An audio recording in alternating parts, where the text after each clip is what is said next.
Bonjour à tous. Le 18 août, le pionnier du numérique.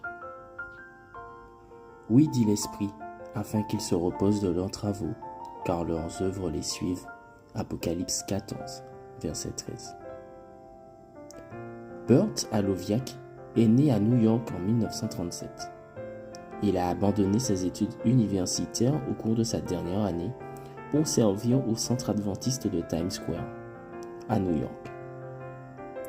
Il a été enrôlé dans l'armée américaine pendant la Seconde Guerre mondiale et, à son retour, a terminé ses études et a obtenu une maîtrise en histoire diplomatique à l'Université du Maryland.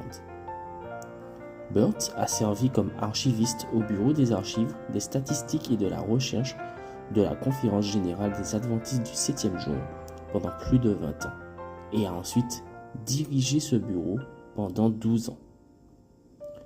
Lorsque j'ai lu sa biographie, ce qui m'a le plus frappé, c'est le titre qui lui a été attribué. Le pionnier du numérique. À quoi est dû ce titre? Parce que Burt a assumé la tâche ardue de mettre les registres de l'Église sur Internet. Bien que M. Aloviak soit décédé en 2022, des pionniers du numérique sont toujours nécessaires. Des jeunes comme toi qui transmettent le message de Jésus dans toutes les parties du cyberespace, à travers des podcasts, des chaînes YouTube, des Reels Instagram et autant d'autres médias que ton imagination le permet. Beaucoup utilisent Internet pour se divertir, investir, travailler et même mener des activités illicites et criminelles. Pourquoi ne pas l'utiliser pour prêcher? J'aime la façon dont Keith Anderson, pasteur luthérien, explique la nécessité des pionniers du numérique. Dieu est partout, même dans la twittosphère. Twitter est désormais X. Les réseaux sociaux ne sont pas seulement un outil d'information, ils sont une étape de communication. C'est le moyen dans lequel se produit la croissance spirituelle de nos membres. Nous devons donc les servir dans cet environnement.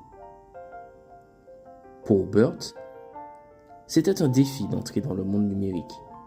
Mais Dieu nous a donné, à toi et à moi, le privilège de vivre une époque où nous pouvons communiquer avec des millions de personnes dans le monde via Internet.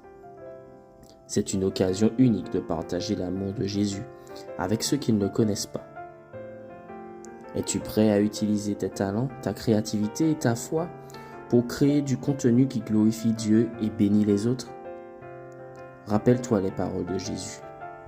La moisson est grande, mais il y a peu d'ouvriers. Priez donc le Seigneur de la moisson, afin d'envoyer des ouvriers dans sa moisson. Matthieu 9, versets 37 et 38.